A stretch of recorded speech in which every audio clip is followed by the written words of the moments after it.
aren't the droids you're looking for.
Not that it matters. I just don't want her to run off. You can hit record.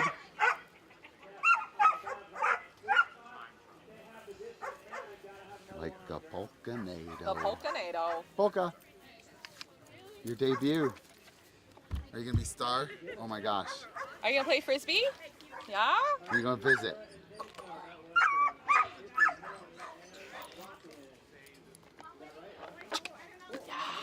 Oh my gosh. Oh, that was lame. Good girl. Mine. Yes. Mine. Yes. Mine. Good girl. Dirty dog stuff.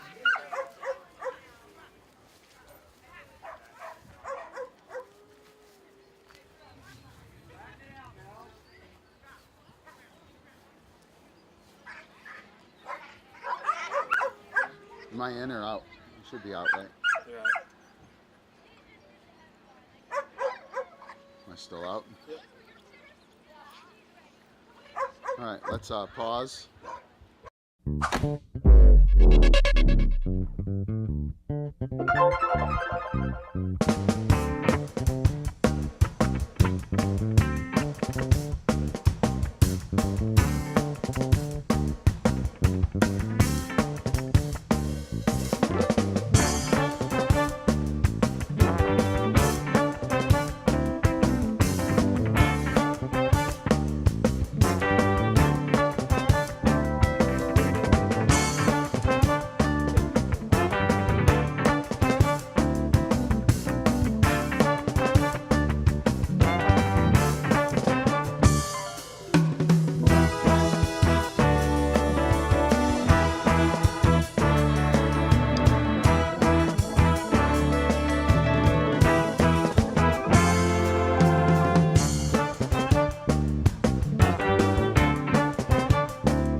Sorry about that. I had to emergency attach a hard drive to bring in that Polcanado footage from 2016.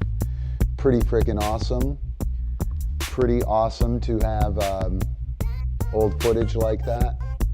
I was going through some old hard drives. I have just a ton of footage. I have a ton of B-roll like that. So part of the plan is to have, oh no, wrong camera. To do that, not that one, not that one. That one. Right there. There we go. Plan is to throw some B-roll out there.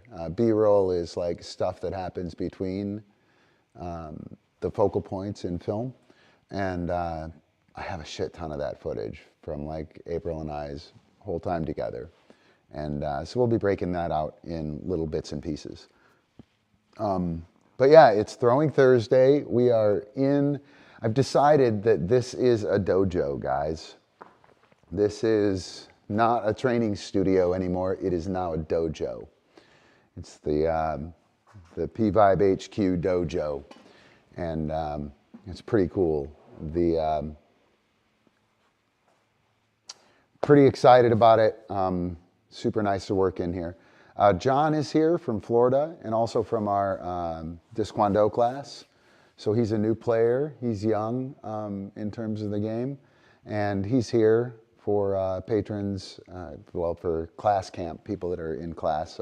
We're invited to camp. And so we're doing a camp here in 2 weekends. John's here helping out, getting the place together and hanging out. So he'll come out after dinner and we will be doing some throwing. That intro piece, that little pancake fidget there, right? We're gonna work on that. John wants to learn that fidget and probably that one too, right? And we're also gonna learn to do that, to that. Oh, come on. That, to that. Did you see that? To that. Fucking perfect, right? Yeah, totally. All right, so we are gonna do some cool stuff. If you guys want to make a request of working on something, just drop it in chat. I'm going to be attending to the chat. I can see it even with my old ass eyes. But I'm going to warm up with the 4 hands form. I'll kind of talk you through it, and then I'm going to do squared stance shifting form, right? Just a quick little warm up, and then we're going to come and talk about form and function in throwing. So real quick warm up. Let me see. Let's go to the busted cam.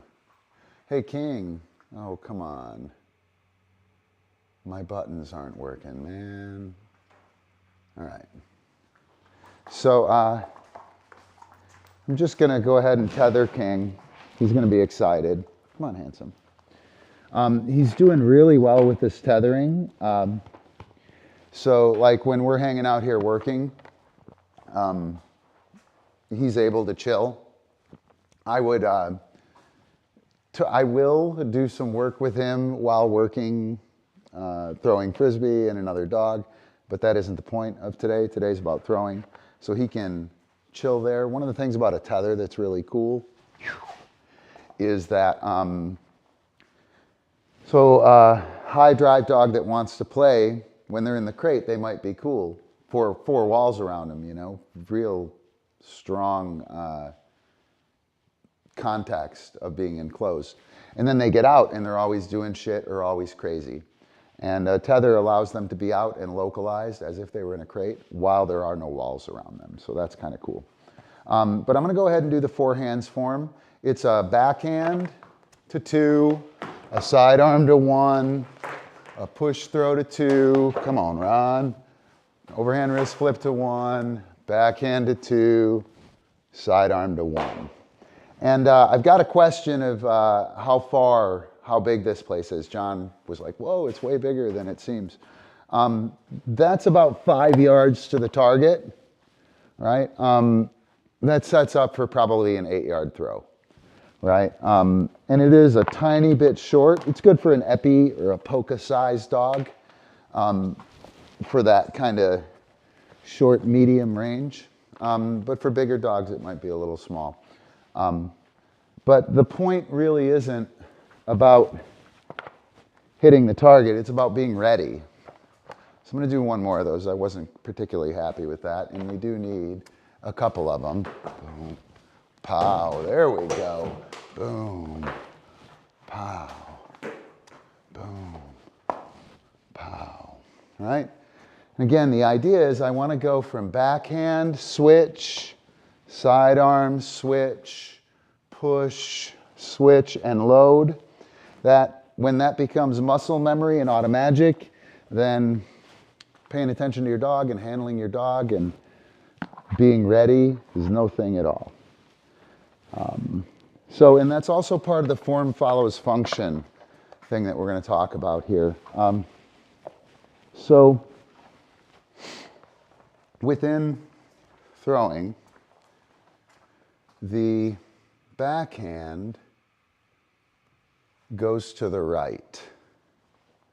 You know what? I'm actually going to use the shitty camera. No, I'm going to use a good camera for posterity's sake.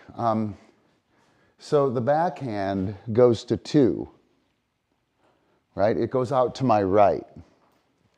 And the sidearm goes to 1.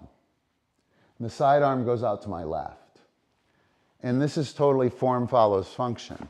In order for me to pull the Frisbee to the target to get it to spin, I have to be in front of it. And if I'm in front of it and I want it to spin and I'm going this way, I have to throw it counterclock. I have to throw it over here to the left. Have to be in front. If it's going to the left, that means that the natural way for that throw to go is this way, is to the left. If I'm throwing backhand, I'm pulling to the right. I have to get in front of it, which means that I'm pulling in that direction, right? I mean, I could do that straight out front, but my finish is to the right. Anyway, there's a form follows function thing here. When we throw backhand, when we throw sidearm, right, we're delivering to the left and to the right, to the clock and counter. Just so happens that function of the throw, this is telling the dog to go that way, which just so happens to be the natural position of making the sidearm throw, right? And then when I set up here, right, and you're coming in, you're set up to go that way, right? I'm pushing you this way. Well, that's out to my right, right? So the form and function of the throwing and of this four hands form is pretty fucking amazing. So that's pretty awesome. So that's one of the things I warm up with. If I have a net around, I do this a few times a night, probably just mess around. I don't pound this. It's not a drill, right? It's not about getting it in the hole. It's about figuring out how these things actually work, right? Like, how can I hang it right there? How can I stick it right there? Hopefully you get the idea. It's not about getting better. It's not about the future. It's about figuring out what these things are that we're doing. And if you approach your training like that, I think you'll be pleasantly surprised. If you guys go back through this, the meme roll, one of the meme rolls, meme roll 11, there's a clip of notes that I make. I write a lot of notes and doodle and shit like that. There's an exclamation point, right? And there's a question. Your exclamation point is performance, right? And so when you're performing, boom, you're doing that shit, right? Boom, you're doing that shit. A mistake when you're performing is terrible, right? So that's an exclamation point. And then when you're learning and training, that's a question mark, right? We don't know. And it's really important that at least some of your training has that question mark idea to it, where you try and figure out what it is exactly that you're doing. Stop fucking trying to do it and figure out what it is you're doing and how it works. I think you'll find that as soon as you find that stuff out, doing it isn't nearly so hard. Anyone watch the Wheel of Time here? Thanks, Ace of Hogan. The studio is looking amazing. It is looking amazing. Anyone watch the Wheel of Time? Or read the books? It's a really good quote in there. I'll get it for a future session. So now I'm going to do the squared stance shifting form. Okay, this is another thing that comes out of DiscQuando, and it also helps me to move. And I'm going to demonstrate form and function with King by essentially replicating this. This form is quite critical, actually. So what I'm going to do is I'm in a counterclockwise stance. If you're the dog and you're running towards me, you want to slide this way, right? So I'm standing here and I'm going to throw a low-high toss, hopefully land on the climb, and I'm going to be in position and posed before the disc comes to rest. Boom, pow, switch. And oh yeah, that's a fucking easy one with that kind of roll. Ready? Boom, pow, right? And then I switch. Oh shit, boom, pow. It's so funny, you can make the low-high toss perfect every time, but as soon as you have to do something crisply and sharply, it gets really difficult. Low, high, boom, and I pose.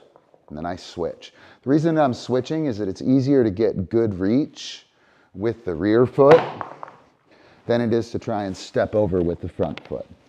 So that time I went around counterclock, right? This time I'm gonna go around clock. Again, great warm-up thing here. This is a freaking critical freestyle skill, guys. I'm going to demonstrate it literally exactly the same thing with King. So I'm going to go clockwise this time. I'm in a clockwise stance, left foot forward, right? Here we go. Boom, pow. Ooh, whoo. Don't move this way nearly as well. Boom. And the throw tends to get shorted, right? So as I'm coming up, I'm moving in that direction through the arm. Whoa, dude, excuse me. Thank you. As I'm going through, I'm running through my arm. It's difficult to be fast in this direction. I never really noticed how much more difficult it was to go this way. Again, I'm going to make the throw. I'm going to get here before the disc comes to rest. This pose here, basic standing position, is going to lock the dog down, right? And that locking the dog down, being loaded in pose. I make the throw, right? Boom, I load and pose. If I'm loaded and posed, when my dog looks at me, he's going to stay there, right here, right? If he lands and he does this and I'm dicking around, right? He's not going to do that. He's going to go somewhere. So, you know what? I'm going to demonstrate that with King right now. All right. Oh, King, how lucky are you? Epi's going to go complete batshit, guys. The question is, oh, you know what? Ron? Be a good dog trainer, Ron. You're wearing a treat bag and everything. You're like a dog trainer. Come on, handsome. So I'm just going to go throw a handful of cookies in the back of Epi's crate. Go. Sorry, sweetheart. You ready? So with King, what I'm going to do is, see, you got to go, sweetheart. You got to go, see. Come on, big mama. Let's go. In and in. In and in, old lady. Thank you. All right, so what we're going to see here is he's going to flip. Wait. And do you see how he landed? He landed perpendicular to me. Aus. Aus, yes. This is going to be a bit of a juggle here, guys. King is going to maul. Aus, yes. All of these discs. Ready? So watch where he lands. He's facing this way. He's going to land that way. Right? As soon as I have his landing aus dialed in, what I'm going to do is he's on the climb table. Ready? Catch. And I'm going to hit him right there. Aus, yes. And that's going to lock him down. And we'll see it pass him a few times. Am I still on camera? Good. We'll see it pass him a few times. He'll run by me. He won't catch the cue. But eventually he'll realize that I was right and he was wrong, and he'll hook up with me. Ready? So as soon as I make the throw, catch, I move to here. Aus, yes. And now I've got him locked down and I've stopped him. Right? Easy. Dude. So, yes. Oh, aus. Yes. Oh, he missed it. Yeah, that's awesome. Aus. Yes, good. I'm here. I make the throw. I load and pose. Yes. And now, epi, zip. Yes. Did you see he ran way out of position? I held here, zip.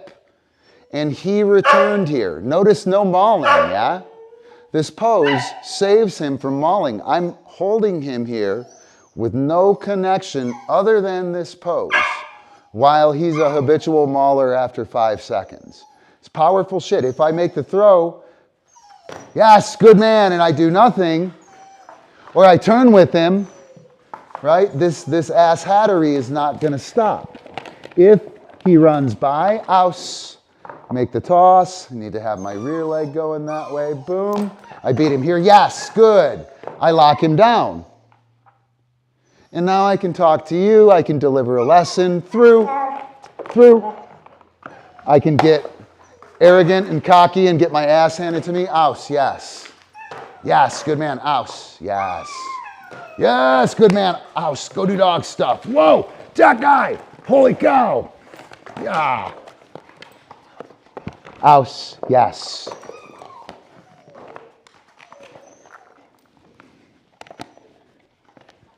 Those of you guys who have been watching the mauling files, pretty good, right? Not bad.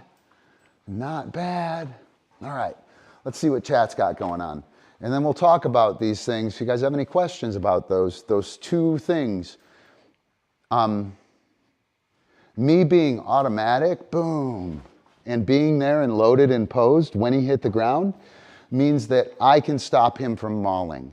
That means you can stop your super fast dog from taking off.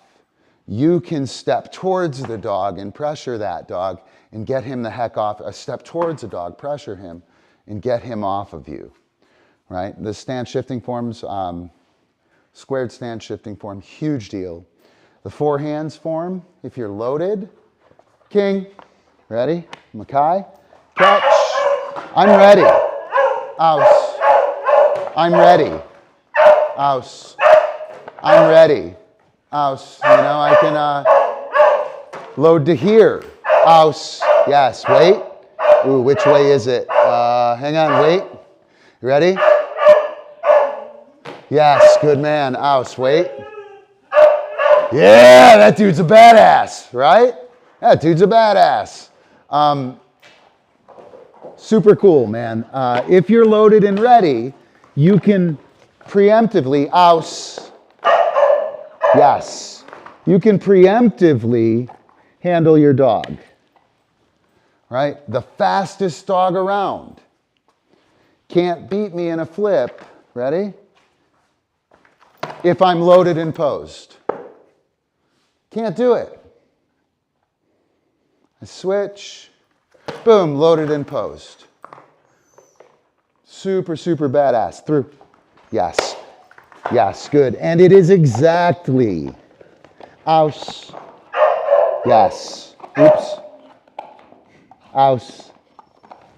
Oh, come on, dude. Can't do that. Aus. Yes. Ah. All right, that's enough stress. Working him on a live stream is very, very stressful, guys. Yeah, we'll do call in sometime later. All right, sometime later. Totally have you call in. Oh no. Let me see. I don't think I have anything turned on. I can turn off Safari. But then I can't. I can only chat as Restream. All right, fingers crossed that that does it. Ooh, you know what? Oh, I have to leave that on. I don't know. All right, so let's talk just a little bit about that session with King, right? So hopefully, I don't know how many people we have here, and only one person seems to be talking. If you saw the connection between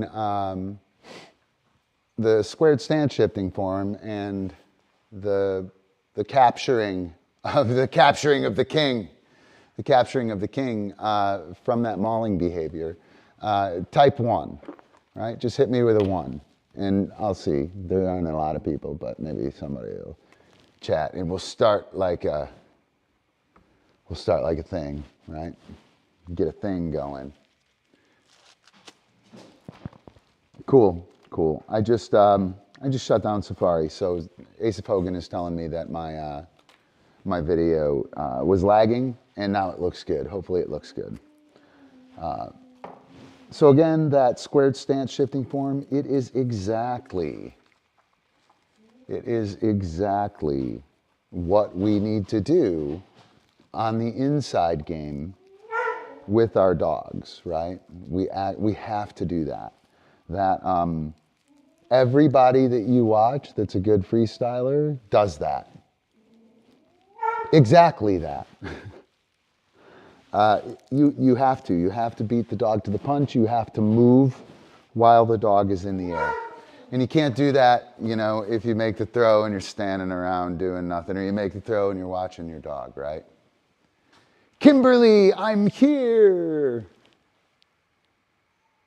Right, all right. So, let's see. What else?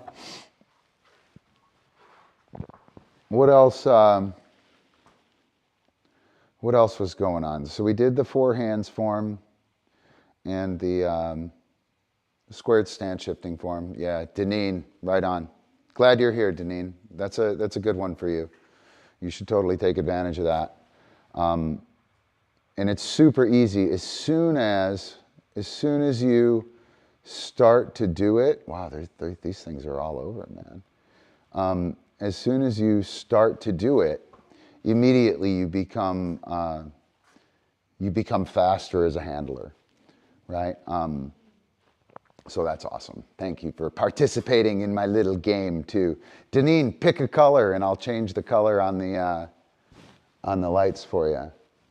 Pick a color. Yellow doesn't work very well, but you can pick a color. Sounds good. So form follows function. With the squared stance shifting form, right? We are sweet.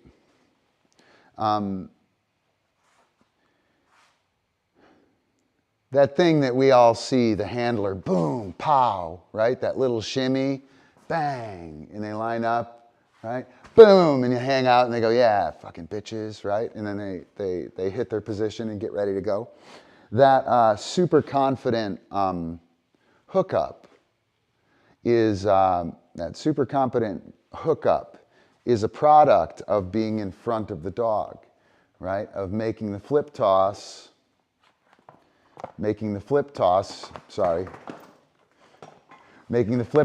loading up, right? Making that flip toss and loading before the dog can even catch. And then I step in front of the dog and they can't go anywhere. And it winds up being indicative of the form, right? Do you guys know why everybody stands like this with their dog? Right? Don't forget about me. Facebook user, if you want to go to chat.restream.io/FB, I'm going to type it. You can have your name reflected. You have to chat.restream.io/FB. You have to be friendly with Restream. It's a must. So I'll leave this up here for a sec. Ace of Hogan, you've been holding down the broadcast there for a while. All right. So anyone know why we stand like, all disc doggers, by the way, stand like this, with their right foot forward and their right hand up, right? Too many people do it naturally for it to be form, although it could just be emulation, right? Like everybody stands like that. Left-handers stand like that, right? And not all of them, but many of them. But only the left-handers whose dogs run clockwise. The left-handers who have changed their dog to running to their direction, like a normal, so we throw toss and fetch, we send the dog around, we hook up here, we have the dog right over, we have the dog right here, we got eye contact, we make the throw, right? A left-hander, if they send the dog around clockwise, and the dog is here coming around, they have to turn away from the dog and throw that way, right? So the natural way for the left-hander is to go around this way, right? With the right foot forward, right? If the natural left-hander is doing this, going this way, they will stand here with their left hand up and their left leg blocking. And the reason we do that is to block the dog from going clockwise on us. As soon as we start running the dog clockwise, we have to halt that dog. So if you're my dog and you're running clockwise and you want to go around or you want to go for the backhand throw, which is clockwise and to my right, I have to stop you from going to my right. And that's why we all stand like this. And you can watch any person that has played toss and fetch for more than 10 weeks. And you'll see that they're blocking here, or if they're left-handers running clockwise, will block here. They'll block with their leg probably and hold their arm or their disc up in that pose position. But if left-handers are being proper and they're sending their dog around counterclock, right, so that they can make the throw here so King can see it, right, they will be standing with their left foot forward to stop the dog from going left. And form follows function, guys. This stuff that I teach isn't it isn't how to look cool while playing Frisbee, right? It's what you're doing if you look cool while you're playing Frisbee. You essentially have to do the things that I'm talking about to look cool playing Frisbee. Whether or not you know how you're doing them or you can fine-tune them and manipulate the shit out of them, you know, that's up for debate. But you're doing the basics of the things that we're talking about. So form follows function with the discs. The backhand goes to the right. When you're throwing toss and fetch, you are not throwing out here. You are not throwing downfield. You are throwing directly to the right. Directly to the right.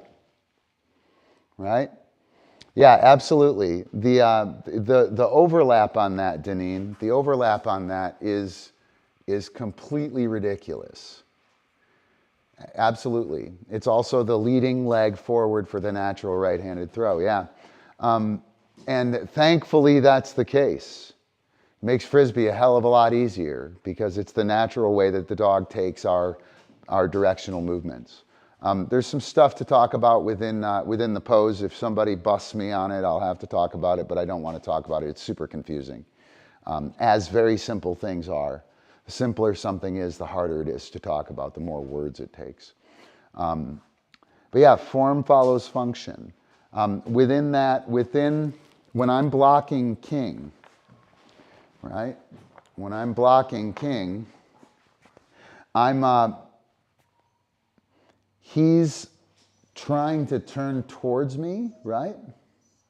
He's trying to turn towards me, and I am slamming him with that pressure. Epi, zip. I'm slamming him with that pressure. Boom. Yeah, and you know what? I might have to address that actually. So, no, I can't.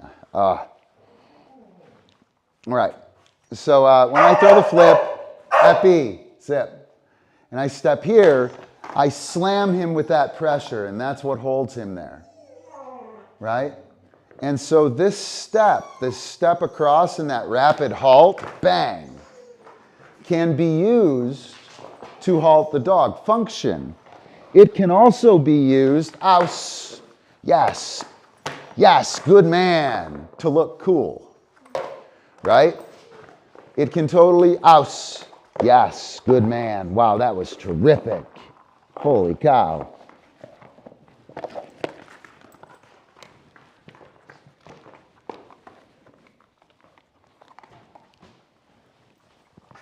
Right. All right. So, form follows function. The cool shit people are doing isn't just cool. It's how we do it, right? And we need to not only look at how cool shit is, we need to look at how it's being done. And as soon as we figure out how it's being done, we can do it. We can teach it easily, and then we can manipulate it and make it ours or make it better. Instead of like hoping we can do it. I hope I can do that. Or my dog my dog doesn't like to do that. My dog doesn't like to run counterclockwise. From a right-handed toss and fetcher, my dog doesn't like to run counterclockwise. Or my dog, a lot of dogs won't run behind their handlers, won't pass them, they won't do a pass because they've only played toss and fetch. So you could say form follows function there, right? The ability of the dog to play the game of freestyle, to be able to express creative game is completely created by the typical function of the dog. I have to let the old lady out. She sounds a little squawky. Come on, hot stuff. Let's go, go, go. Let's go, go, go. Come on, big mama. Come on. You know what? I'm going to, let me throw on a meme roll real quick, and I'll be back in about a minute and a half.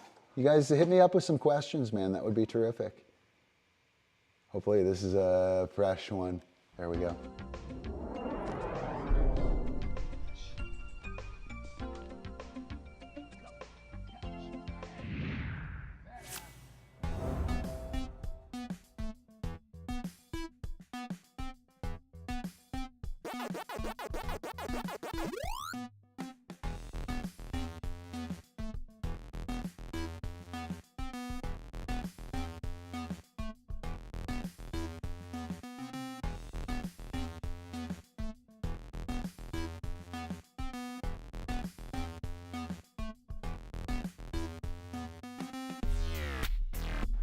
That old Bisquick silhouette trick is getting a little old, eh?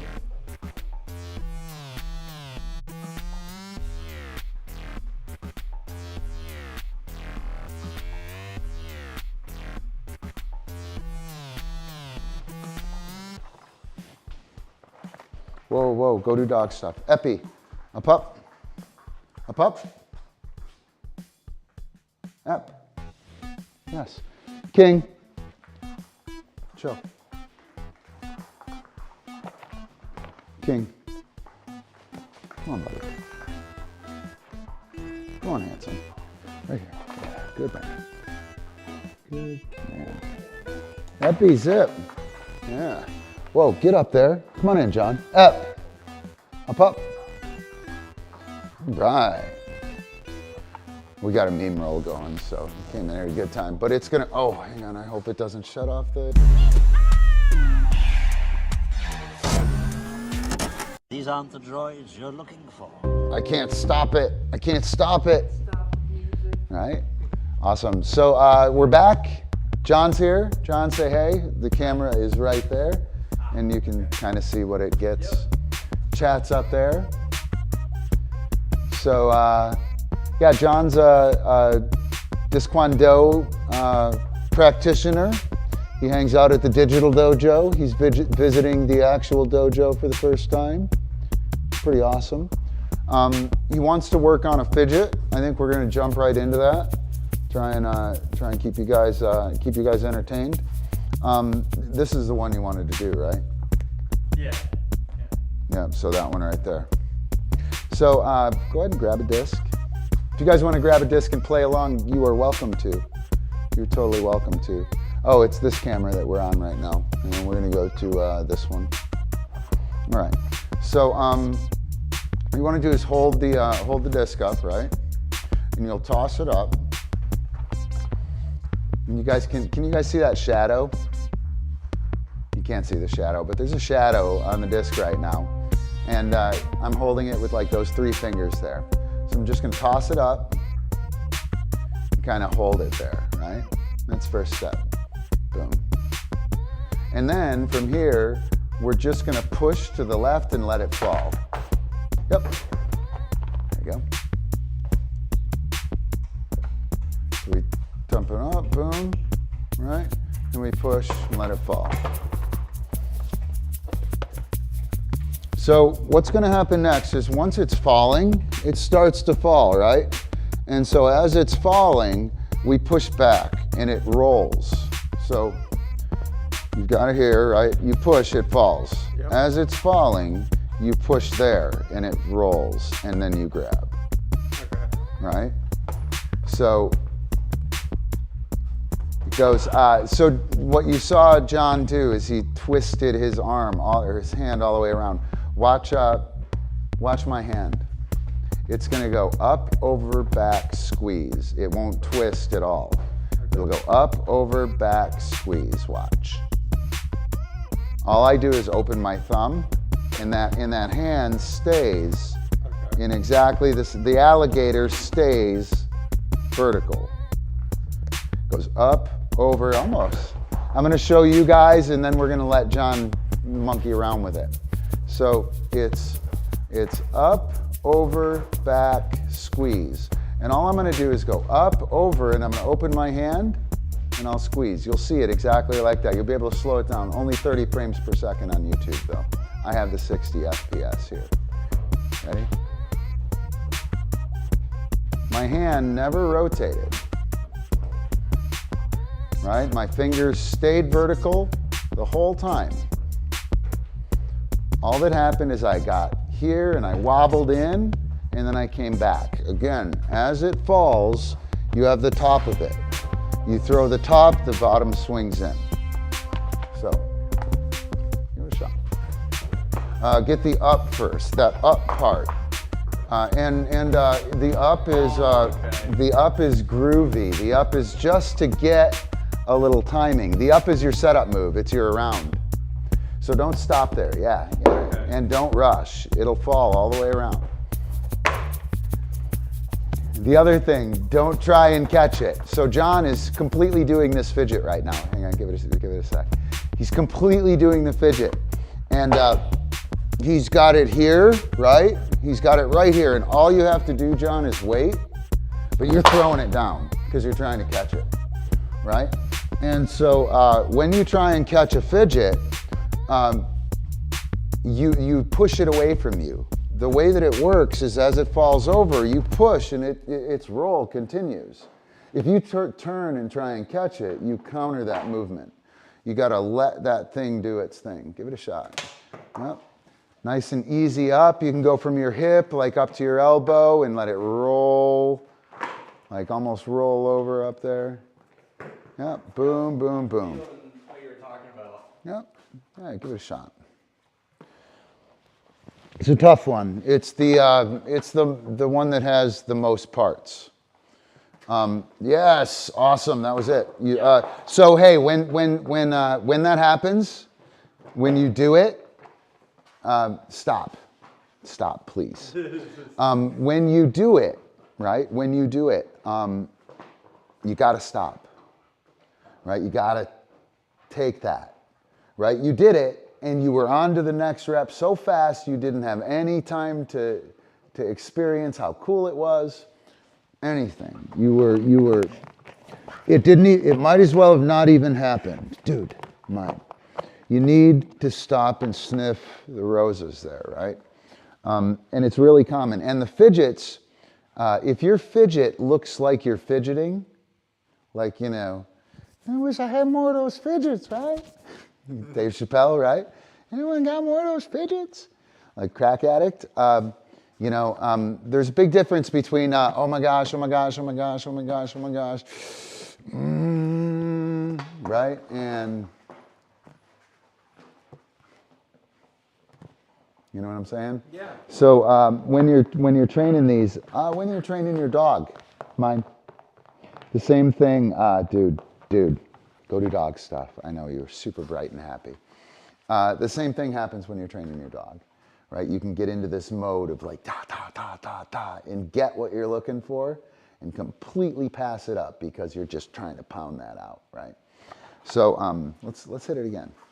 It goes up, over, back, squeeze. Now when we go to pancake, hang on, don't do it. Dad, you see it? He wanted to go again, right? When we go to pancake, what happened there is instead of it rolling over your knuckles, it got deep.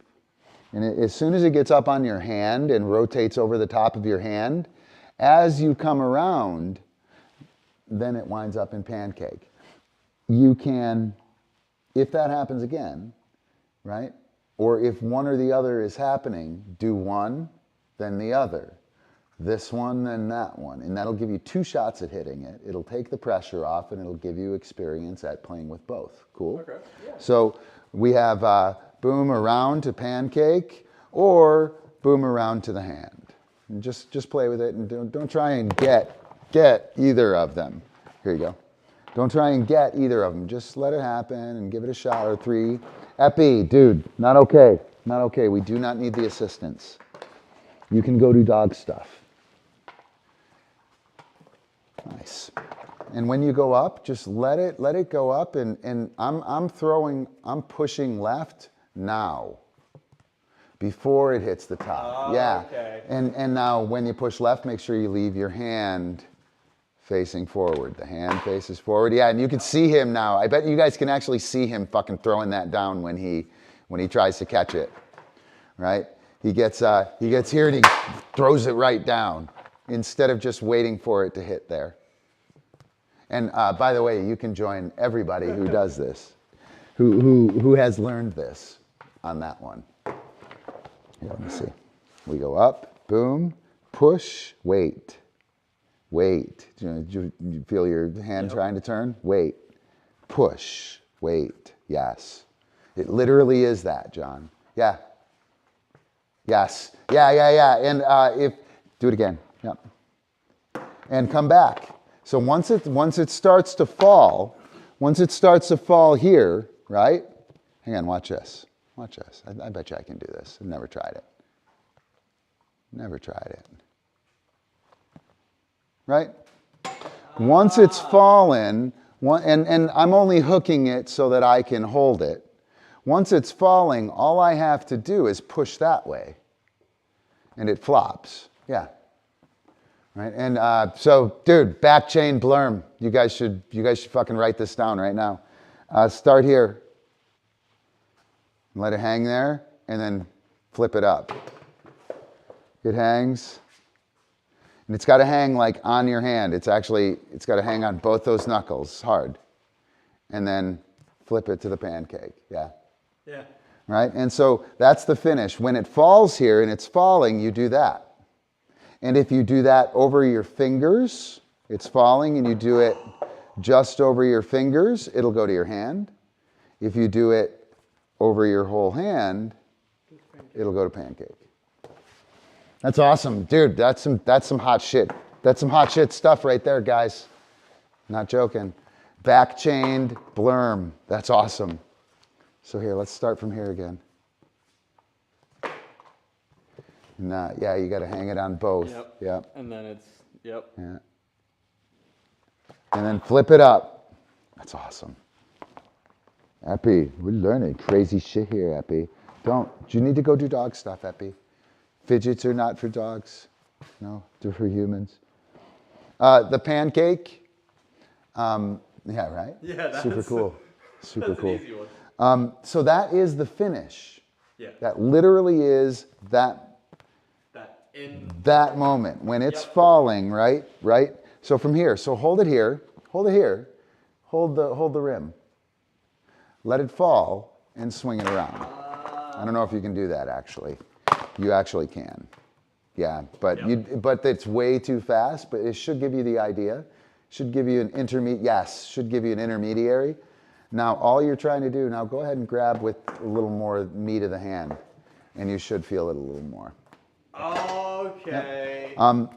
I don't think you want to be here. I think you want to be there, right? I don't know if you guys can see.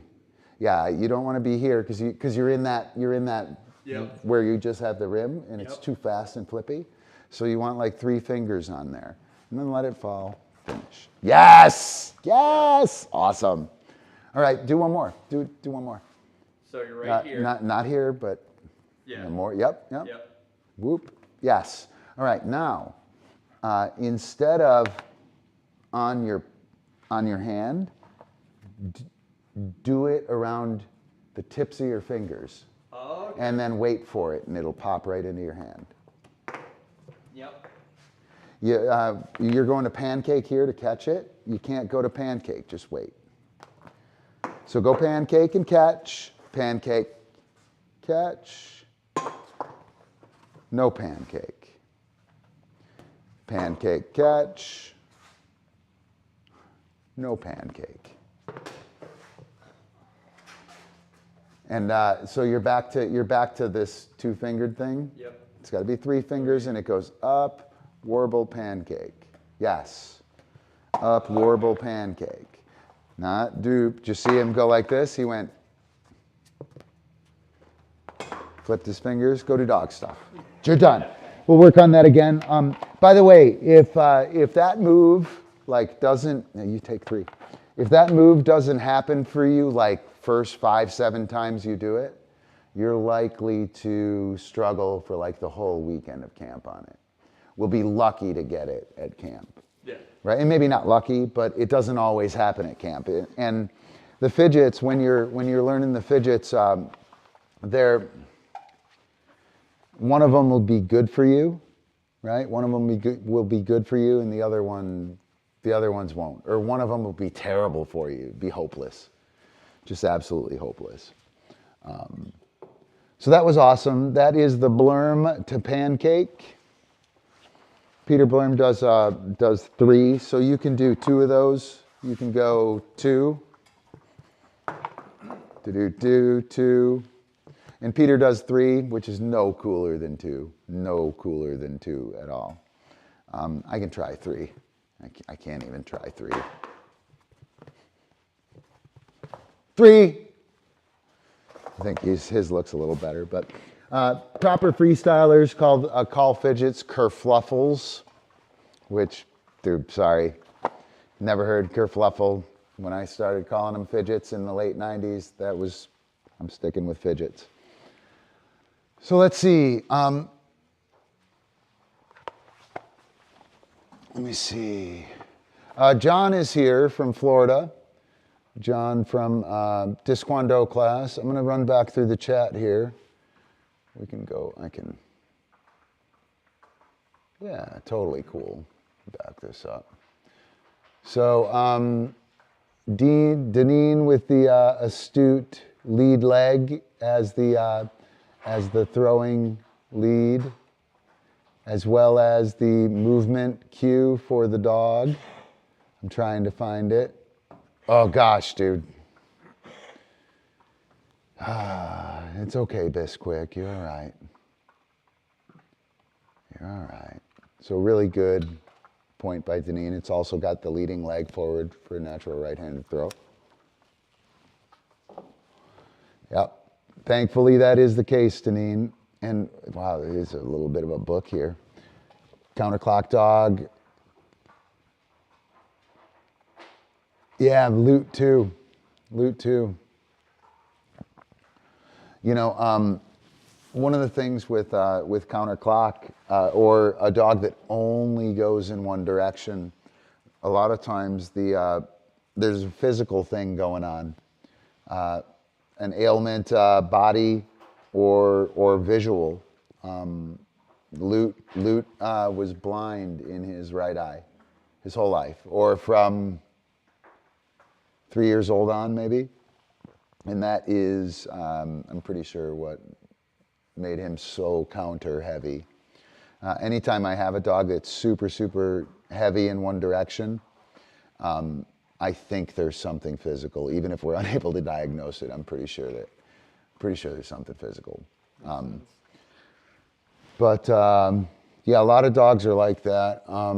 Let's get to the rest of it though. Adonis is the most counterclockwise dog I've ever seen and definitely ever had. I worked hard to get him clockwise at all. He would go around right in front of and then go right back on that counter line. I taught through the left leg and eventually developed a clockwise route, but his every instinct is counterclock even after landing. Probably especially after landing, Deneen, especially after landing. Loot too. When you have a really unbalanced dog, super, super awesome. So you want to be a dog for me? Sure. Because Epi's not unbalanced. Epi, can you go in your crate? Epi, in and in. Thank you. Good work. So I'm going to have John kind of walk through. So John, I'm going to send you around. And actually, no, you can walk from that square. We're on camera, right? From that square right there. Catch on the inner vertex there, where the blue and that is. And then go out a little bit and turn counterclock. Ready? Yeah, and then turn and walk that way. So here, you'll make the catch, right? Boom, make the catch, bang. Turn counter, all right? So when we have a dog that's doing that, so John's going clock, he makes the catch, he goes out a little bit, and then he turns counter, right? And John or Adonis, wait right on that, right where C is, yep. Or Adonis or Loot will always be there. Always. 100% of the time. That is such a fucking awesome gift, Deneen. Such a gift, right? So what I do, let's set up again, is notice, hang on. Man, I wish we were outside. I can do this literally walking at 10 yards. So he makes the catch. Boom, I go over here and I block him and I meet him here, right? Now I've just totally cut off his outrun, right? And I've doubled the amount of time that we have to do Frisbee, right? If I make that throw and he catches and he, boom, there's 2 seconds to chase it, 1.5 seconds to turn around, 3 seconds, 4 seconds to get back, right? Yeah. You know, 5, 7 times. Now we're looking at 20 seconds of our routine. Yeah? But if I make that throw, John, let's do it again. If I make that throw, out, yes, boom, yes, boom. Here we are at 4.5 seconds, saving us 16, 15 seconds. Yeah, if there's 4 or 5 outruns after. Yeah. And not only that, it's super reliable in that I can work off it. He makes the catch. I know he's turning that way. I don't have to read the dog. I just run over there and put myself in the place where the play's going to happen. Right? This guy always turns left after he catches the football. I'm going to clobber that bastard. Right? The dumb dude is always turning left after. Yeah, he won't after I hit him, right? Like if you know the play, you can just park yourself there, and never have to worry about reading the dog. If you have a balanced dog, on the other hand, you are fucked. But yeah, that's pretty cool. Pretty cool. Ace of Hogan is back. Good to have you back. Actually, you can ask, how many thousands of times do you do this before it looks like when you do it? So there's, I would say 50 stance shifting forms, 50 four hands forms, and you never have to worry about loading your discs or putting your feet into position again after 50 of those. So when I play, I never, ever have to worry about where I put my feet or how I move. Ever. I never, ever have to worry about whether my disc is in the right grip. I might make a mistake, but I don't worry about it because I always put the disc in the right grip. It's kind of hard sitting here. They're all kind of the same from here. But I load to the grip, right? I load to that grip. I make my throw, John. I make my throw and I load. Before the disc is 10 feet away from me, I'm prepared for the next throw, right? So while it looks like I have special magical athletic abilities, and I do have good athletic abilities, I'm not fucking discounting that, right? But that isn't what you're seeing. What you're seeing, there you go. I'll show you some good athletic ability, right? You ready? You ready? Hang on. Here we go. Bang, bang, bang, bang, bang, bang, right? Rapid fire, all pretty close to the target. I can probably bump that up and do it a third as fast even. Great athletic ability, right? Fucking completely useless. Completely useless, right? The special athletes are the ones who know things. So I know I make this throw and I load before my dog is caught. And then I make the throw and I load before my dog is caught. And I make the throw and I load before my dog is caught. Bang, boom, boom, pow, boom. So I never ever have to worry about that.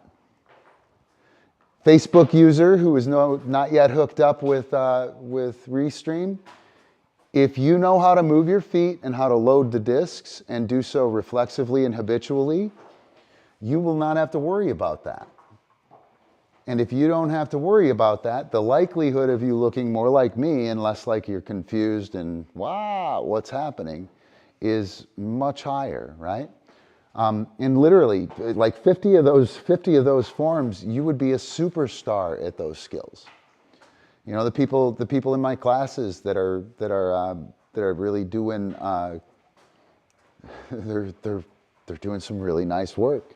I'm gonna get to work with them at camp this weekend or next weekend, but they're doing terrific work, and I bet you they haven't done 50 of each, right?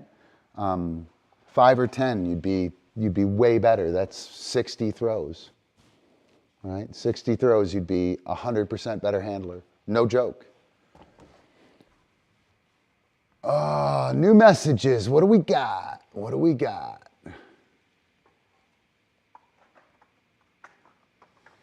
Yeah. So this is interesting. Adonis stops abruptly, does a 180 on a dime, and goes back. That is a lot of focus on the handler and like rapid fire or challenging throws. Zigzag, a lot of passing, right? You do leg vault, back vault, over, through, right? If you do those 5 in sequence, your dog will start landing sideways on the vault, on the leg vault, will start landing sideways in order to get back to you. So outside of the physical issue, right? Outside of the physical issue, the next thing to look at for any kind of erratic movement or unbalanced or whatever kind of movement we want to talk about is how the handler's playing. I used to think this was a X dog or O dog. You've read those, right? X's and O's of dog frisbee. No. X's and O's of dog frisbee. Dog is an O dog if they like to run in circles. Dog is an X dog if they like to run straight lines. And if your dog is an X dog, you should run lots of X patterns and garnish with O. If your dog is an O dog, you should run lots of O patterns and garnish with X. But the thing is that the X and O dog is created. And there is a breed propensity for it, but it is a created thing as well, right? So how you play changes the nature of the dog's pattern, right? And King, that'll do. So again, the Malinois, right? The Malinois is an X dog. Everybody knows that. I'm going to go back to the other camera. The Malinois is an X. It just feels like I'm like John. The Malinois is an X dog, right? And of course they are. They kill fucking everything. You've seen them chase. If you've seen them chase a disc, you have no doubt as to why they're an X dog. They are getting it, right? The thing is, there's a herding dog in there, right? There is a herding dog in there. They were bred to herd sheep at one point in time. And they do run beautiful flanks. And you know what? If there's no target to strike, a predator like a Malinois does what? Stalks, right? A predator like a Malinois, when the Passat or patrol, right? When the dog is patrolling a perimeter, that is stalking, right? And if you don't throw, the aggressive prey kill or whatever the dog is working in is going to stalk.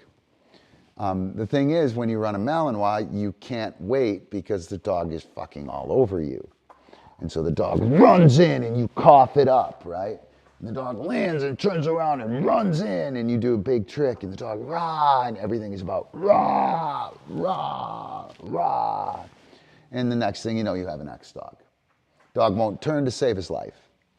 Same dog, if you send the dog around and throw out 8 yards to the left, cue the drop and hit him around the front at a lazy, maybe a little bit behind his, where he's going to be placement. Scott Mitchell quarterback style, Deneen, you get that reference. You Scott Mitchell quarterback him, right? You throw it a little bit behind the receiver. Receiver has to slow down and adjust to it. That Malinois will become an O dog in no time. I've done it in a weekend.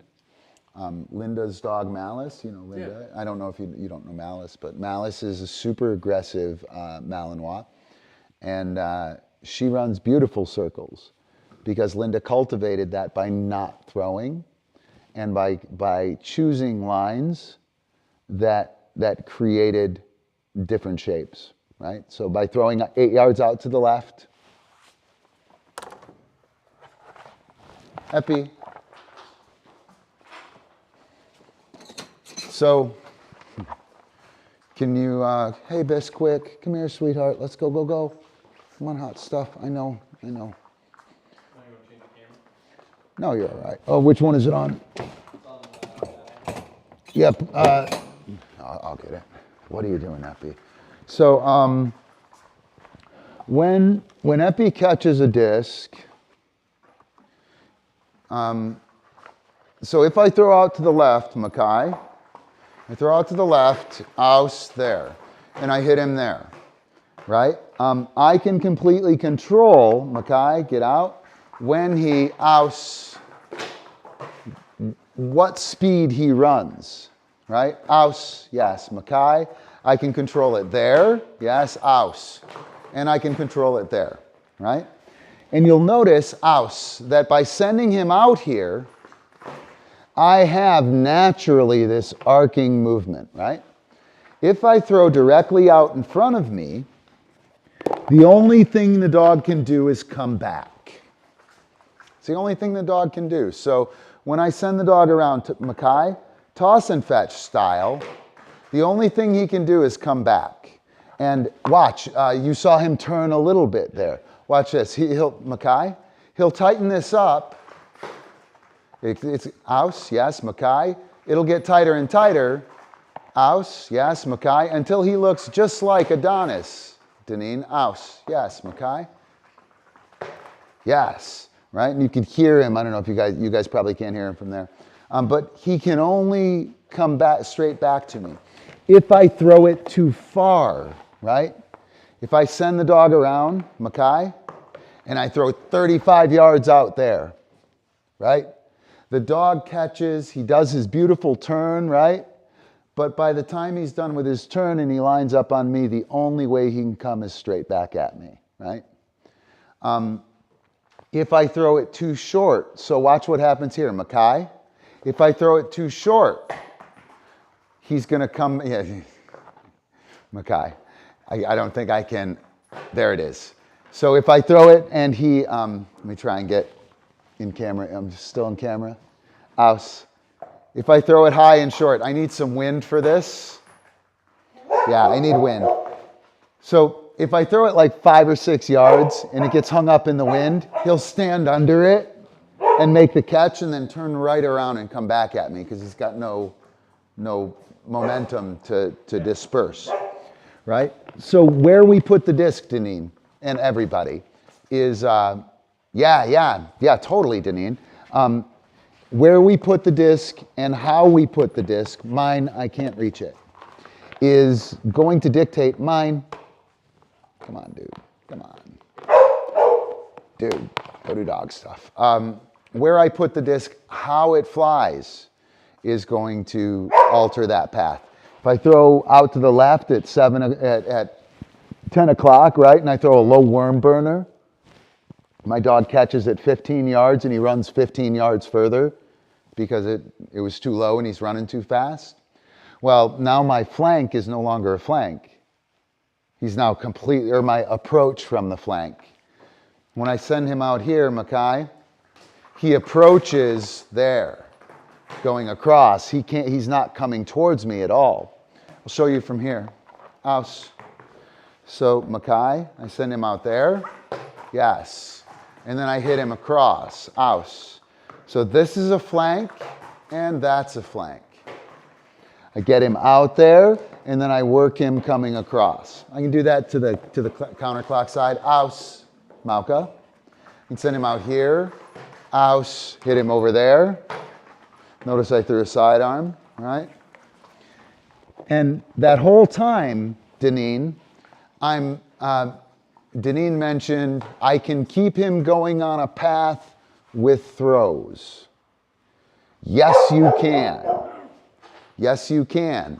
And if you intend to, and you play your cards right, that I can keep him on the path becomes I reinforce his path, making it more likely to happen in the future, right? There's a gap in there. And that gap almost always happens because the handler cannot reproduce the results, right? So in here, it's super easy. I have 3 feet, or 6 feet, Mackay, 6 feet, he's got to turn, and he's got to come across, right? This shit is like guaranteed. You could make a dog run any direction in here. But as soon as, king, dude, as soon as, I really need another crate in here. As soon as I throw at 20 yards, I no longer have the control over the disc I need to reinforce the line and to ensure that we get that pattern. Because Makai, get out. Aus, yes. Aus, Makai, get out. Yes, aus. Yes, good, Makai, get out. Yes. Yes, let me get 2. Aus, Makai, get out. Yes, aus. Yes, good. King, please. He's able to put a bite, a jump on that. He knows exactly how it goes. It goes 1 stride, 2 stride, 3 stride, leap, I turn, I 1 stride, 2 stride, 3 stride, leap. Fucking awesome. Ooh, I'm really close to the workbench. I know what's going on, I got it. And he takes it, right? If we're throwing it 25 or 30 yards, I can't have that precision and that reliability, right? If I'm just throwing to push him along the path, I'm not delivering that lesson to him, right? You've done all the work, Deneen. You know what I mean? You've done all the work. Mine, you just, hey. You just didn't get the, you didn't tell him what was going to be on the test, right? You didn't point him in the right direction, right? He doesn't know he knows it yet, right? And as soon as you start to ask him to demonstrate, mine, that he can do Makai, 1 stride, 2 stride, aus, 1 stride, 2 stride, 3 stride, leap, aus, 1 stride, 2 stride, 1 stride, 2 stride, 3 stride, leap, aus, Makai, 1 stride, 2 stride, 1, 2, 3, right? When you allow him to demonstrate what you have taught him, he will do so. Right? But as long as you're just throwing that shit to keep him moving on his path so you can get the fucking around the world so you can get your routine, good luck. You know? And I totally do mean to say it like all dickish like that, actually. Because that is, that's the thing that gets in everybody's way. And it's so easy to see when you get called out on it, right? You know, the image of, Epi right here, Mike, can I have it? Yeah, good man, go do dog stuff. Of that exclamation point and the question mark, right? The exclamation point and the question mark. We need to know when we're performing and when we're learning. When you were moving him along the path, you were performing the path, right? And that's an exclamation point. I can't get him to. That's an exclamation point, yeah. Right? I can't get him to. When you make it about trying to figure out what's going on and trying to make it happen again, exactly the same, so the dog can start to figure it out, then it becomes a question, and you treat it differently. You know what I mean? Hopefully that makes sense, and I don't mean to pick on you, but like that's like a whole bunch of people's problem. Like I have the opposite problem. I don't knuckle down enough and put it together for the big show, but I'm tired of fucking wasting 3 months of learning, so I can put it together for the show. And yeah, I'm tired of that. I'm not going to say anything.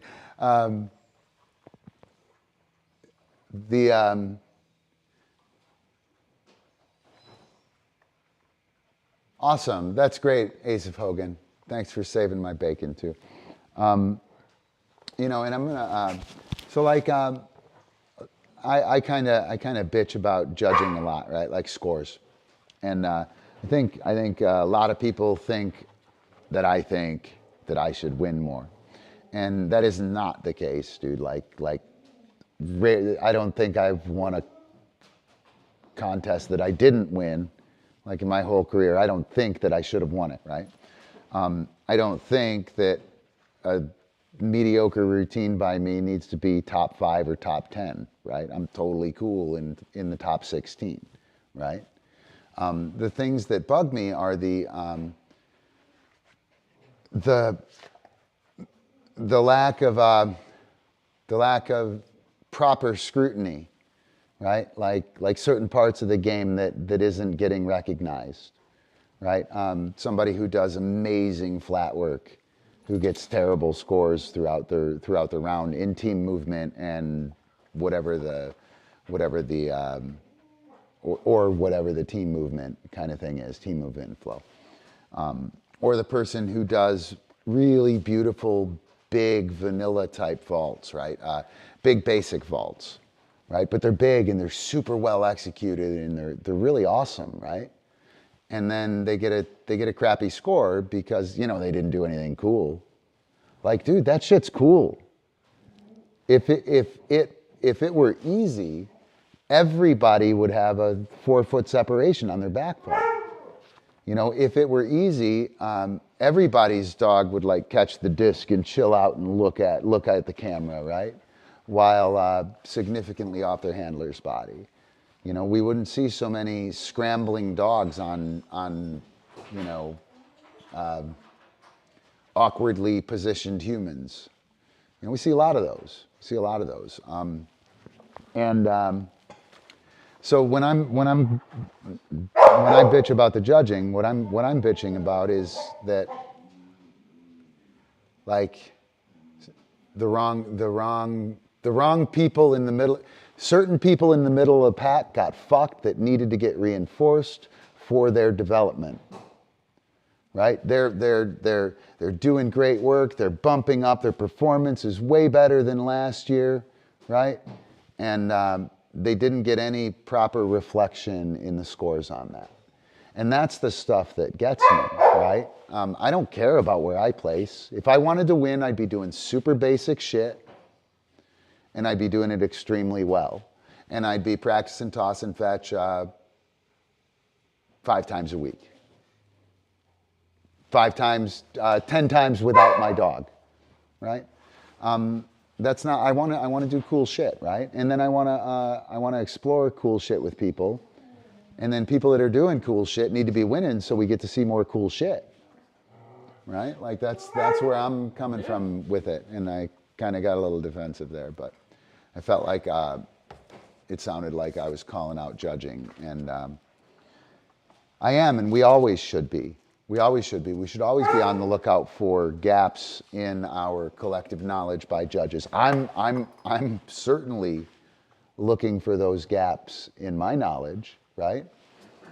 Like my knowledge today is not at all what it was even a few years ago. Anyway, blah blah blah. I don't really care about where the winners place. I care where the middle of the pack places, because they're the people that are going to be leading the game tomorrow. And I would like to see the game go in a direction that's good for the dogs and handlers and doesn't like make it hyper specific, like you have to do it this way, you know. Yeah. Well, you know, people should be able to compete without having to do exactly these things, or to do it this way, right? You shouldn't have to have a dog that jumps 10 feet in the air to win. If you have a dog that jumps 10 feet in the air and you do some cool shit, you're gonna win. Don't worry about it, right? But if you have a dog that doesn't jump 10 feet in the air, you shouldn't have to quit playing freestyle, right? Or you shouldn't have to get a new dog so you can get a dog that does that. You should be able to go after it. There's plenty of ways to do awesome shit in freestyle. And anyway, I want to see that shit reflected. So to stop what? Maul's discs? Yeah, slip it. Don't let it happen. Don't run out of discs. Literally. I did a pretty good job out here. I blew it a couple times. Yeah, I don't know what to tell you. I can tell you a whole bunch of shit that didn't work, right? And I can. Ooh, that's a good question. It's a good question. Oh yeah, I was supposed to be on a judging call today. Yeah. So your job is not to criticize the player or to judge the player, worthy or unworthy, right? That's not the job of a judge. And I think a lot of judges, and I know a lot of players, feel that that's what the judges are doing. I'm certain that a lot of people think that, you know, I kind of judge people, right? That isn't what you're doing, right? What you're doing out there is fairly assessing skills, okay? It's a real big difference from judging. And, you know, we call it judging, and it is what judging is, right? But we don't, it's so funny, it's driving me bonkers. We don't have, we're not as open about the word judging, right? And judging comes loaded with stuff that makes us feel uncomfortable. So your job, my job as a judge, is to fairly assess the skills that were presented on the field, and not to judge that player's worth, to judge that player's style of play, or to, King, please, or to put my personal kind of, my personal requirements on it. An analogy would be in the dog breeding world, where Aussie judge had a dog with a big head. So the only fucking thing that can win in the Aussie world is the big-headed dog, you know? And you can't do that. You know, I like flat work. I like team movement. I like big moves, right? You should not have to do those things to get a good score from me. If you do those things, you're going to get a good score from me, you know, on those parts of the game. If you don't do those things and somebody else does, they'll get a better score than you on those parts of the games, right? But you don't have to do that. You don't have to do that at all. You can do it somewhere else, right? So not putting your personal stamp on the game, I think, is really important too. One final thing, if there is a division of labor within the judges, and you have a dog judge and a human judge and a team judge, right, and an execution judge, they're split for a reason. They're split because the person that throws Crazy Town is going to miss 7, which means a 7 in execution, right? The person who plays it safe is going to miss 1, which means a 9-point something in execution, right? Now, in order for us to be comparable, I threw Crazy Town, 1 miss person threw Vanilla Mayberry, if you're old enough to know, fucking Deneen, there you go, right?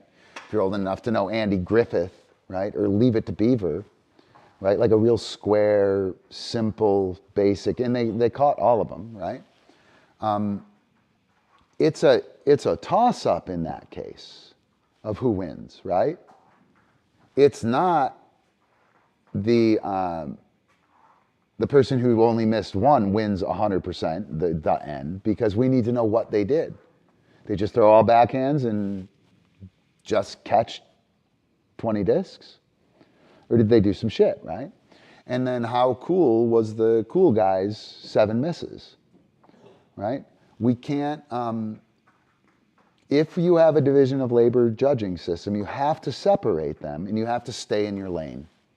And if you do that, then the vanilla player who misses 1, who plays it very safe and very simple, right, is capable of beating the Crazy Town player, right? And they missed 7, right? The Crazy Town player, who did the most amazing things of the day, holy shit, was that not crazy, doesn't immediately get beat by the base level player, the vanilla player. And the vanilla player doesn't automatically get beat by Crazy Town, right? We need to to keep those things separate. My execution is going to drop me down. Someone else's flat work is they're not going to do flat work. It's going to drop them down, right? It's okay. They didn't do it, right? If I was a terrific fucking player, I threw everything right to my dog's face, right? Everything was perfect. I handled the dog awesome, everything, right? And the dog misses them all. How do you judge me as a player? Am I any less of a player because my dog missed them all? Like literally, if you saw him and everything was perfectly thrown and dialed in for the dog to make the catch, right? You'd have to say, well, that was the dog's bad. Ooh, that impacted the team because the dog had to go back and get it, right? But you can't dump on me as a player fully. You could probably dump on me. You can find some places where it wasn't good, blah, blah, blah, right? But because we missed them all does not mean, or we missed a bunch, does not mean that I should get a low player score. What if the player throws a bunch of shit and the dog saves his bacon all the time, right? Complete shit thrown from the player and the dog is amazing and saves the handler's bacon. I'm gonna fucking, yeah, Matt and Maggie, right? Matt and Maggie, you know? And Matt was actually good, but it's kind of the word on the street, right? Like, however he threw it, she caught it, you know? When they go out and when the handler that throws crap and the dog catches everything and saves the bacon, where does their team score fall? Their team score is what's going to allow us, their low team score is what's going to allow us to fairly evaluate them against a player that actually had a good team, right? So that the non-team player gets a 6. They get a 9 in dog, and they get a 6 in handler, right?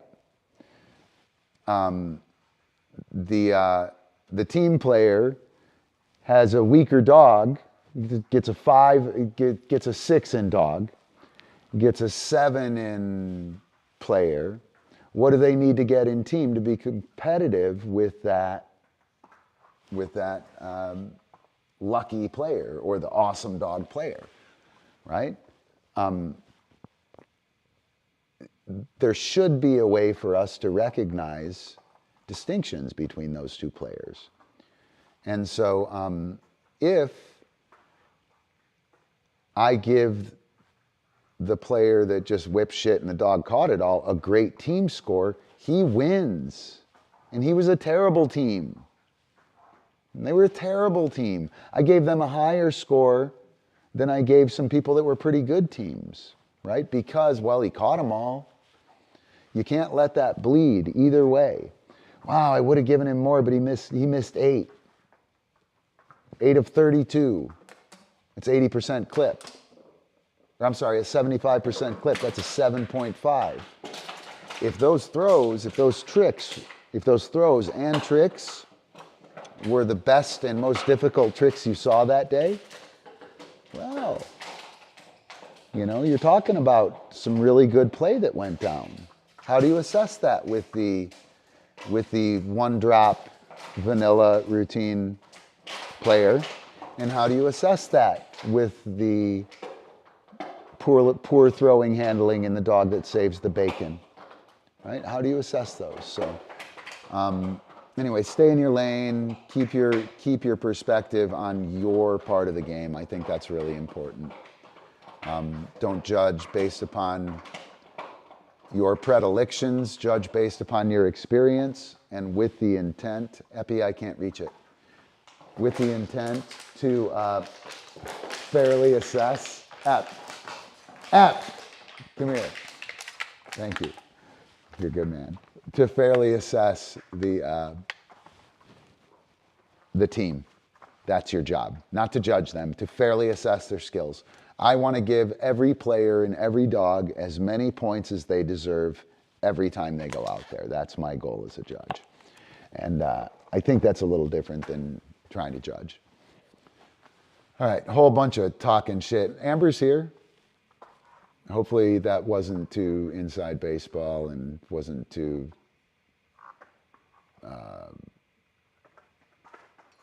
I don't know, mean or serious. It's not serious, guys. Like, it's Frisbee with dogs. But I do want to see people that are doing amazing shit. So when you're doing awesome shit and you're growing and you're kicking ass, right? And your scores are fucking going down, it's not okay. You know what I mean? Like you're really growing as a player, and your Frisbee is really being played well. It's not okay for you to get in a situation where that change in your play is not being, you're going to stop doing that, you know? And then we reward the crazy players who do the crazy things with the dogs that save their bacon. And now we got a bunch of people doing crazy shit with dogs that aren't really great at it. And that's the path to get better, right? I don't care what the top players do.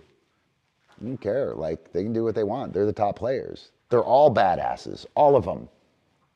Anyone I mentioned by name, they're all badasses, right? Anyway, blah, blah, blah. Blah, blah, blah. Getting a little political in here. Had to ask the judging stuff. Yeah, judging is really hard. No, they haven't hung out yet. John got here, made dinner, came out for the live stream, that's it. John is the executive chef at P-Vibe HQ when he's here in town. Well, that's a good question. So curving the disc. So when you're curving the disc, what's the shortest distance you suggest practicing? So you can do the manufacturing, the manufacturing success thing. You remember that from class where you hit the throw actually on the target, and then step back a yard and hit the target, step back a yard, hit the target. You know what I'm talking about, I think. You can start there. You could start literally on the target. But for the you doing it at 7, 8, 10 yard throw, you know, which kind of puts my target is a little close. I'd rather be throwing from right where my computer is. Personally, I like to throw about 7, 8 yards to the target, which puts my disc at about 12 yards, about where I throw it, right, for a medium throw. But I'd like to be a little further away. But 7 yards, 6 yards away from the target, that'd be good. Whoa, wow, you are so helpful, Epi. Isn't he helpful? He picked up, he saved it. Brought it right to me. These are the clips for the lights on the net. So yeah, curving the disc, hyzer, anhyzer, 6, 7 yards. We did that last week. Super cool. All right, what else we got? What time is it? 10:41. All right, speaking of judges, such a scary topic, man. And I really hope you guys do understand that I don't really care where I score. I care what I get scored, right? I care what I get scored. What scored what is important to me. I often expect to have a 7.5, right? I often expect to have a 7.5 on something that other people would think is really good. I expect a 7.5, you know? I don't give a lot of 8s and 9s out, you know what I mean? So like my expectations are often for like a mediocre score. And I get more pissed off when my score is blown up. If I think it's a 7.5 and I get like a 9, I'm fucking bent. It's not okay. You know what I mean? It's what I get scored, not the scores. It's not the scores I get, it's how and where I get them. That's the key, and it's that all the way around. Totally not trying to bag on people or whatnot. All right. Yeah, the playlists are great. It's really overwhelming. Our content is like really overwhelming. I'm excited to have this to be able to tie some of it together. And as I get better at figuring out what I'm doing and managing this, I'll start connecting. Oh, Epi, are you a little union worker? You are a little union worker. Did you find in all of the jobs that need to be done, are you breaking any windows so you can fix them? Are you? I think you are. I think you got this from the counter. I think you got this from the counter. I do. So funny.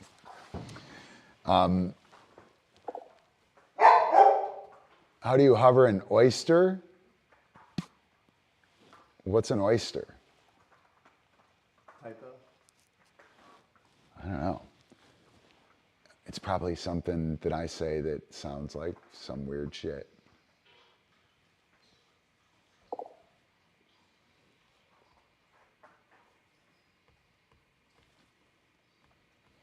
The mauling thing, so I can't give any answer to a mauling issue or, well, here you go. I can answer that fucking question. I can totally answer that one. That one's easy.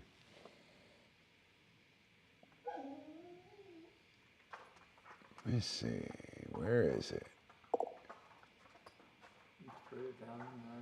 Where, yeah, I thought it was way later, right?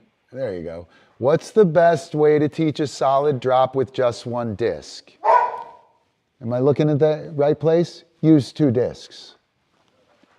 That's the best way to teach a drop with 1 disc, is to use 2 discs. And that's not a joke. That's the legit fucking truth.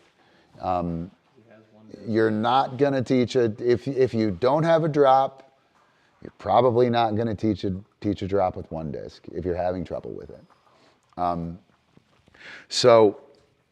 First of all, 2 discs reinforce the drop. Don't pay it.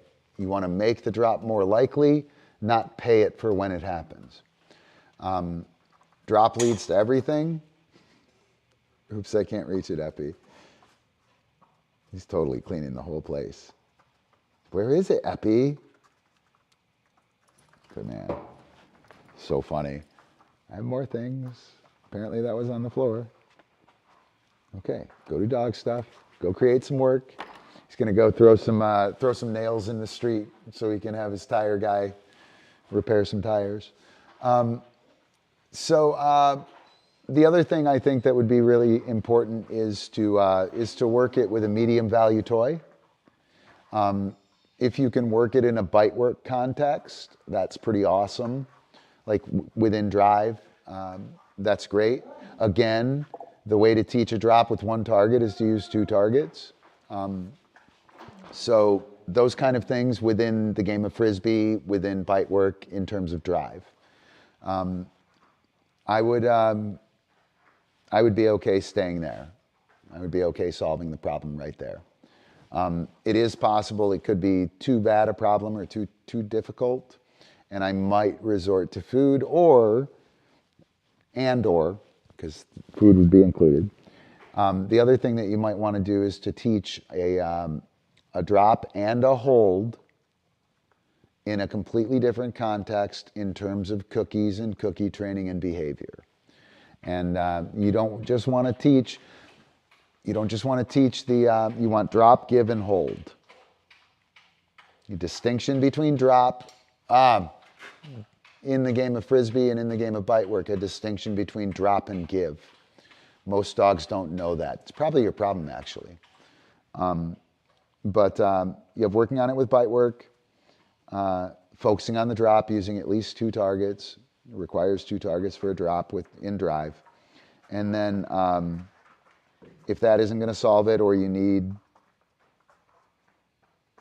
to work, or would like to, by the way, a hold and a drop on cookie kind of work terms is a great skill. So It's a great question, though, Ace of Hogan. We can hit on that when we start doing some actual hands-on training. We can start hitting on that. Where are we at?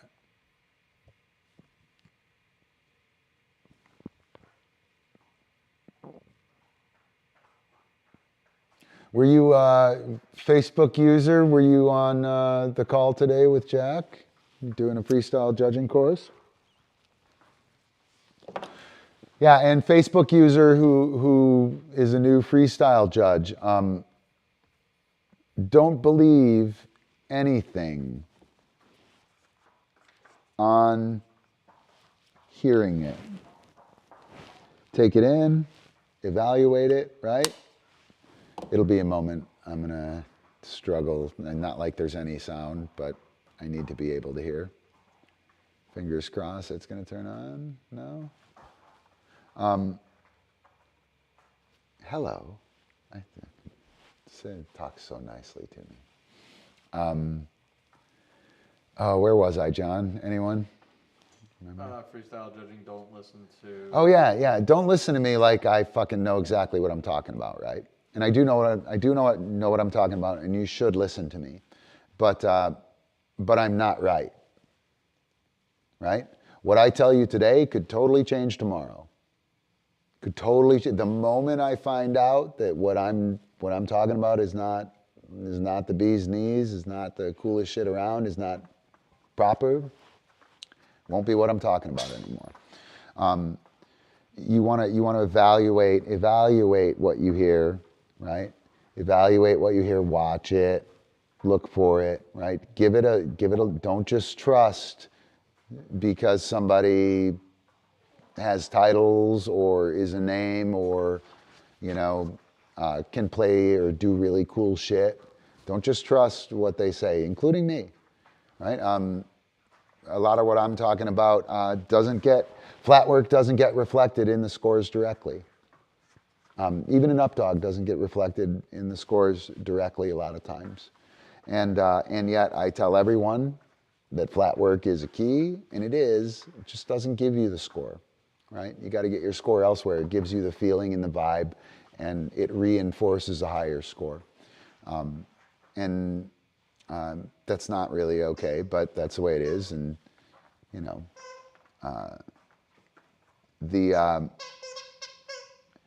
everybody completely trusting what everybody else says uncritically is what leads us to flat work not being reflected in a contest that has flat work in it as a direct judging score. So, don't just trust people blindly. Evaluate what they say, look at it, ask questions. Yeah. New judge, thank you for judging. Good luck. Be honest and critical. Give them the score they deserve. Give them the score they deserve. And when you gotta give somebody who thinks they deserve a higher score than they deserve, make the right decision. Good luck. Good luck. Yeah, so this is what I was trying to find. New Facebook user, anonymous. It's the way to stay anonymous these days. I meant drop, Ace of Hogan. You want drop and give, regardless if you already have a give. Especially if you already have a give. You want both the drop and the give, right? If you have both the drop and the give, you control the carry. Oh.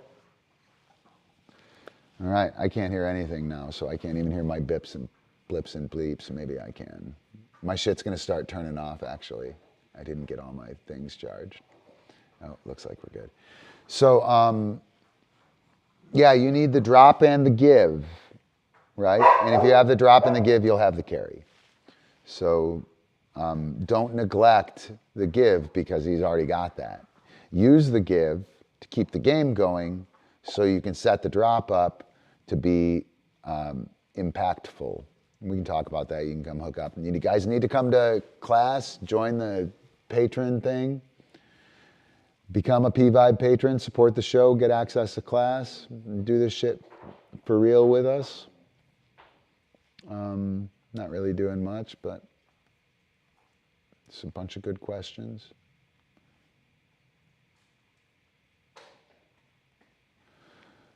One who shoves her disc at me and one who mauls and trying to solve the give with one disc. So crazy.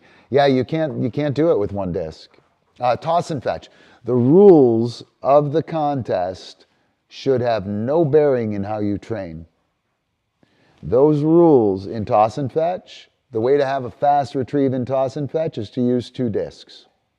The way to get your dog to drop in toss and fetch is to get 2 discs, is to use 2 discs. Blah, blah, blah, blah, blah, blah, blah, 2 discs, right? And, oh, toss and fetch only allows 1 disc. You're gonna ruin it. If you've ever played football or basketball, you've noticed that sometimes there are more than 1 basketball on the court, right? More than 1 football on the field, right? Doesn't ruin the game. It's necessary sometimes to break the rules of the game to teach the lessons we need to have to reinforce the skills we need to play that game. The team that scrimmages all the time, that only practices in live practice contests with other teams, gets their asses kicked by teams who play with 5 balls on the field and get up from the ground after they've been tackled. They lie down on the ground pretending they're getting up and then tackle somebody or get tackled. It's impossible to happen. It'll ruin the game. What are you doing? And yet they're doing it. And the teams that break the rules to teach the lessons and the skills and set up the situations that we need to do in the game are the ones that win, right? So you want to set up your game so that it's successful and it reinforces the skills you want, rather than to pass the competitive performance requirements. All right. Yep. Do you like destroying things? I do like destroying things, John. I epically destroy things. Yep, they drop it but won't hand it. You can do drop, yes, bite a shit ton of times. Drop, yes, offer the bite. Epi.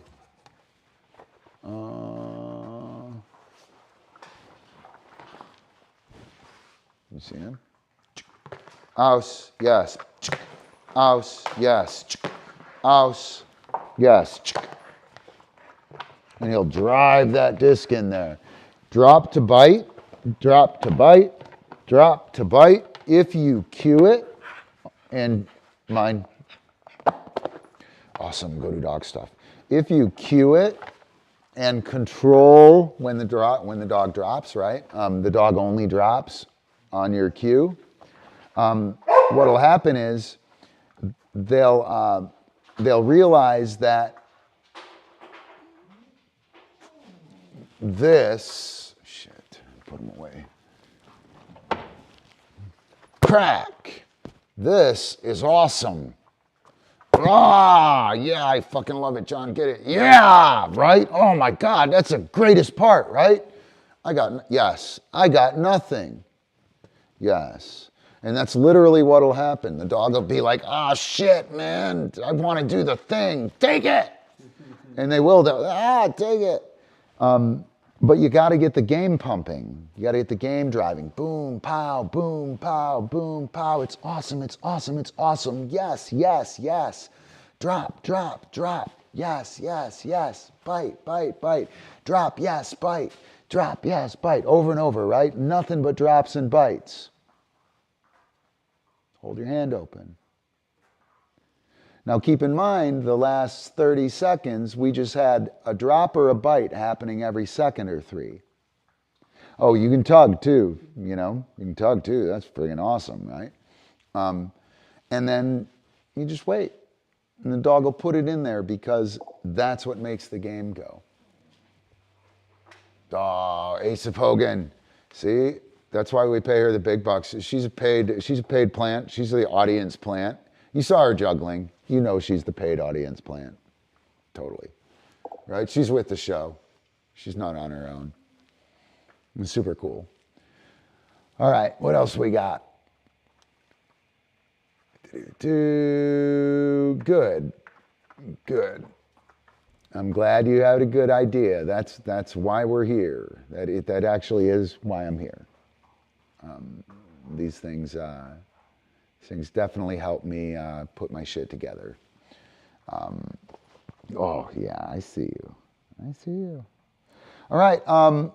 So I think, guys, I'm gonna jet. John's here, and we hit a bunch of questions. Didn't do as much throwing as I wanted, but we did start with throwing. Didn't really get any throwing questions. You guys got to be a little more forward with that stuff.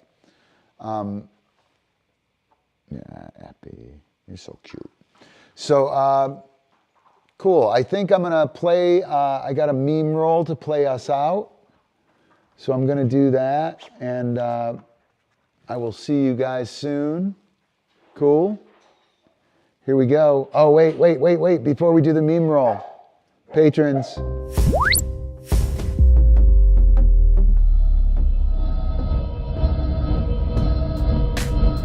If you dig the show, thank a patron. If you want the show to keep happening, become a patron. All right, that's it. Appreciate it. Super awesome. Guys, we'll see you soon. I'll be doing this weekend for sure. Zip. King-a-ling, zip. We will see you soon, okay? Hook up with us on Patreon. Get in class. We'll work this shit, and you get to see what I'm talking about works, or if I know what I'm talking about. I do. All right, we'll see you guys. Meme roll coming up.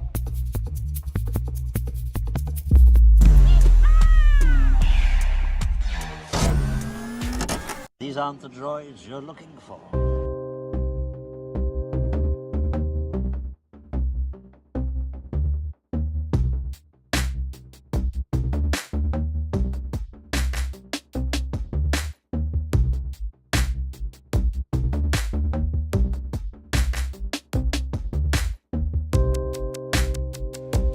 Thanks, Amber. See you, Ace of Hogan. We'll get a call. We'll get a call sometime soon. Much love. What is it? Dabu 77. Much love.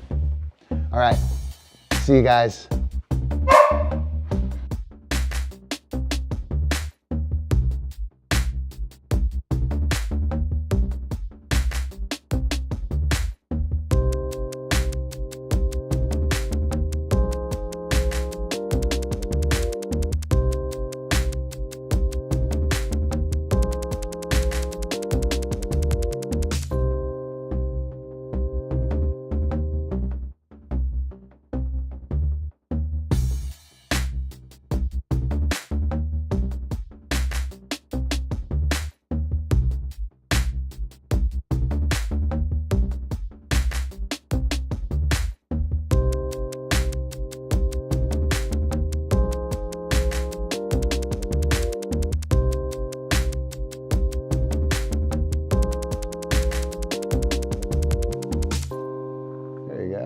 Check you later.